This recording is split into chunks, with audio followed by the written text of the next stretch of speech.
Hey everybody, it's Creech Boo from Dot Inc. as always. So I just wanted to cover something that will probably save you guys quite a bit of money. And again, there's a lot of less than honest tattoo companies out there these days. That's all I'm going to say about that. I'm not going to name names or anything, but there's a big thing. Personally, I'm not a huge fan of cartridge needles for a variety of reasons, but like I've had all kind of, pens. Of course, I had terrible luck with my Cheyenne. I do have another little mini pumpkin pen that's actually does have an adjustable stroke length on it, and the stroke length, of course, would be inside the pen. That's how you have to adjust how far that needle travels. The grip itself never did and never will have anything to do with adjusting the stroke length. So this is personally my new favorite cartridge machine. So when I got this, of course I got my little 9-round beater needle in it because I never run any of my tattoo machines dry, especially when I'm kind of tuning them. Anyway, this particular machine, as with most rotaries that are non-adjustable, has a 3.5 millimeter stroke length. And you can get, so this particular grip isn't one of those little twisty grips.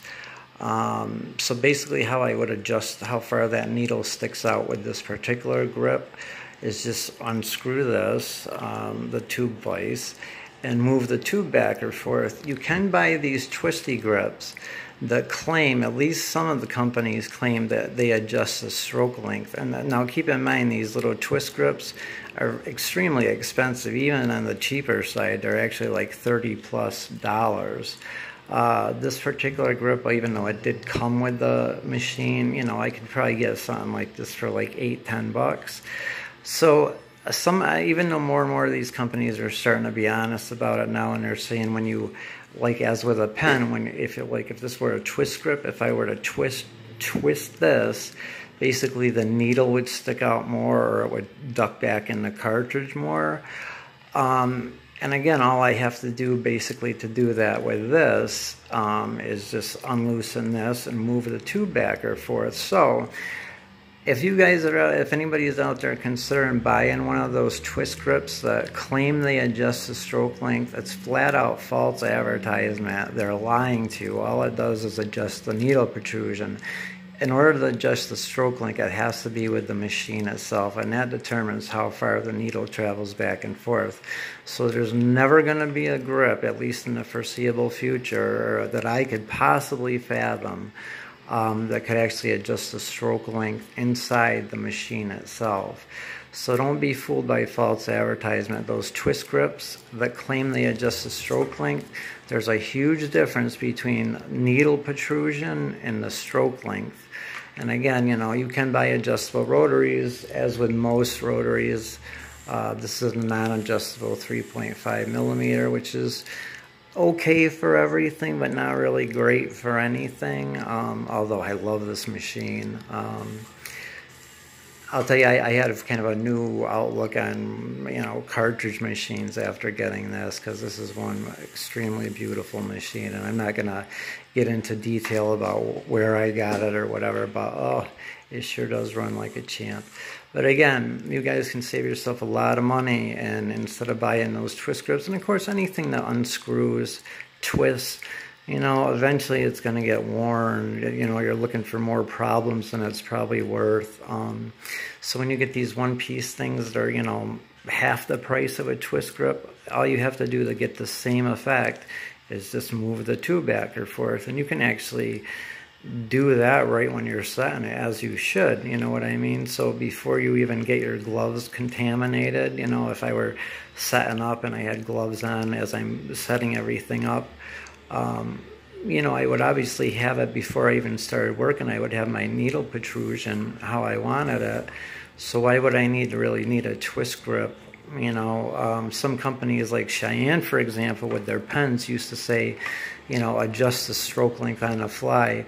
It adjusts the needle protrusion on the fly, but you should have that already done before you even start working on anybody. So, sometimes I've noticed with cartridges, there's a little bit of a difference in the needle protrusion with the liners and shaders, so if anything, you might have to just like, throw away a pair of gloves, and use a new glove to put your, your line or your shader cartridges going from a liner to a shader, because you don't want to use a contaminated glove to be messing around with, unscrewing anything on your machine. But again, you guys, there's a lot of false advertisement out there in the tattoo business today, things like mixing whites, there's just so much stuff out there, and, so many different companies. Another thing I will say too with cartridge pens, it's really hard to see, if you were looking at a cartridge, it's hard to tell how far that's moving back and forth. So, a lot of times when you buy pens, cartridge pens, or anything that doesn't have an armature bar that you can physically, see that needle moving, you're pretty much taking their word for it. So, if you think of newer companies that are coming out and they're saying, oh yeah, I got a pen that's 3.5 millimeter stroke length, it doesn't necessarily mean it is 3.5 millimeter stroke length. They're just, they could very well be just saying that. And another thing too I've noticed with certain pens is when they give the, the different, I don't know what you would say, how you would call it, information, whatever about them. It's important to look and see what the stroke length on those actually are, because I've seen some out there that are 3 millimeter stroke length, and I've seen a couple that are like 4 millimeters, so you won't really typically want to use a 4 millimeter stroke length for line work, and you typically won't want to use a 3 millimeter stroke length for any kind of shading. So again, like a 3.5 millimeter is kind of like halfway there, in between a really good liner and a good shader, which this is. And most non-adjustable rotaries are, but again, it's something you really got to kind of watch out for. And again, those twist grips that claim that they adjust the stroke length, it's just flat out false advertising. They adjust the needle protrusion, which is how far the end of that cartridge that needle's going to stick. And you can have that already set up before you get your gloves dirty, you know what I mean, just by pulling this tube back or forth. And literally save a lot of money, you know what I mean? I've seen some of those adjustable cartridge grips going for upwards of like $150 for the grip alone. To do what? You know what I mean? All it's doing is allowing you to twist the grip and adjust how far the needle sticks out, which should be already done before you even start doing the tattoo. So, but anyway, guys, just some intel, to try to not let you get fooled by certain companies that are out there to advertise stuff that, like, again, and I've noticed more and more companies are starting to come right out and just fess up and say that it adjusts the needle protrusion. You'll get a whole list of things, like when I bought this, it said stroke length, and I've seen other machines like this that have, twist grips, and it'll say needle protrusion from, 0.1 whatever millimeter to 4 millimeters. The stroke length is inside the machine. The needle protrusion is how far the needle sticks out. So, just some, information for you guys. And again, when you get stuff like twisty grips, anything that really turns and anything that, moves, the less movement in anything you can possibly have, really, especially tattooing when there's obviously vibration and whatnot as it is. In my personal opinion, it's just probably gonna fall apart or break easier. So, I personally just get these one-piece jobbies. And I can adjust the needle protrusion just by moving the tube back or forth, and save myself a lot of money in the meantime too. So again, guys, hopefully that helps a little. There's so many companies out there. I know it's one particular ink company, and they sell fantastic ink. I mean, super high quality ink, but they sell their complete color set is like 600 something colors, and if you were to put two of the same shades of, like, say, one of their blues, one of their greens that are totally different names, if you were to put two of those different different name shades of color, but say two different shades of green, at least name wise, in a tattoo. You would never even be able to, you know, see the difference in the color itself, and it's just, you know, it's just a way for people to make money, quite frankly. I mean, I have 37 colors in my whole color kit, and like I can literally do, you know, every single whatever, you know. I've done just color bomb tattoos with just those, and you know, sometimes I might mix certain colors myself too, but you know, a few shades of green, light, medium, and dark, anything, and you're, you know, good to go. You don't need, certainly not 600 and something colors to, you know, be a successful tattoo artist. I also tell people, if you're getting into the tattoo business and you don't, and it kind of does help learning to mix your own colors. So again, here I go. I try not to advertise for anybody, but you can get like a Sailor Jerry or a Philadelphia Eddie, just traditional color sets, which are just basically all your traditional colors, you know, brown, like purple. I think it has 2 greens, a yellow, orange, red, and like a blue. And, you know, learn how to mix your own colors. You know, you can just buy a bottle of, you know, a dark bottle of brown, and literally make, you know, different shades of brown all the way down to like skin tone. You know, white is one key color that you'll want to have, but instead of buying like a set of shitty inks that have, you know, 40 something colors, you know, just buy a really good set of, you know, basic colors. Starbright, I love Starbright. I've been using them, you know, since day one. Starbright and anything by Moms, or probably, and Eternal are really good colors. Those are probably my top 3 picks as far as colored ink.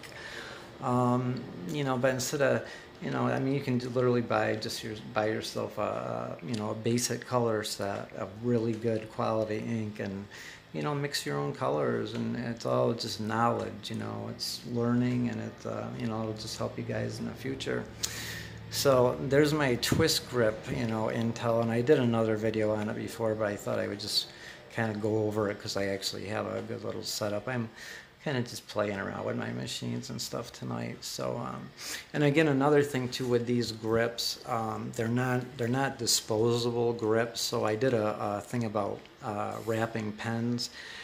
You have to keep in mind that there is ink and stuff. So these cartridge needles, some of them supposedly have membranes in them that keep anything from backing up into the tube. You do have to sterilize these tubes afterwards. And what I mean sterilize, I mean not, you know, rub them down with bleach, not soak them in bleach or rubbing alcohol or peroxide, but you either have to autoclave them, or you can get stuff like Sidex, which is a chemical sterilant, which most professional tattoo suppliers carry, and it's like a cold sterilization, so you can soak them and stuff like that. But you do have to sterilize. These are non-disposable tubes, so they need to be sterilized in between every use. So just keep that in mind too, you know. And that's another thing too. If you go to your buddy's house and he has one of these machines, what's he sterilizing those tubes with? You know what I mean? Like, you gotta ask these kind of questions. Of course, anybody that would ask me, I have everything right here that I could show them, you know, what methods I use to do that. But they either have to be autoclave, dry heat sterilization, or like a chemical like Sidex, which is called cold sterilization, which is probably pretty good for cartridge tubes, assuming you have membranes in the cartridges that doesn't allow anything to back up. And just like you do with a cartridge pen, you know, putting like a plastic covering over the tube itself, so your gloves, your contaminated glove isn't getting all over the grip, is a good idea, and you can check out a video on that. But again, anytime you use these that aren't disposable, you have to sterilize them afterwards, and bleach does not cut it, trust me. So, you know, actually just putting this little beater needle in it, I'm gonna end up sterilizing this grip. So, even though I'm not tattooing anybody or I'd have gloves on, but just with the fact that this, you know, my little beater cartridge needle went in it, I'm gonna, you know, sterilize it before I use it on somebody. So again, you know, stroke length all back here, not here, not in the grip. So don't be fooled and think that when you spend $50-$60 on a grip that claims that it adjusts the stroke length, that it's doing it, because it's not doing anything in the machine itself. So you know, you can get, like for direct drives, you can either get adjustable cams, like I'm assuming this is just a 3.5 millimeter cam, but you can get replacement cams of different sizes for most of them. Yeah, you know, just a little information for you guys out there getting into the business, or anybody, you know, just getting into cartridges. You know, don't be fooled by some of these advertisements out there. All right, see ya.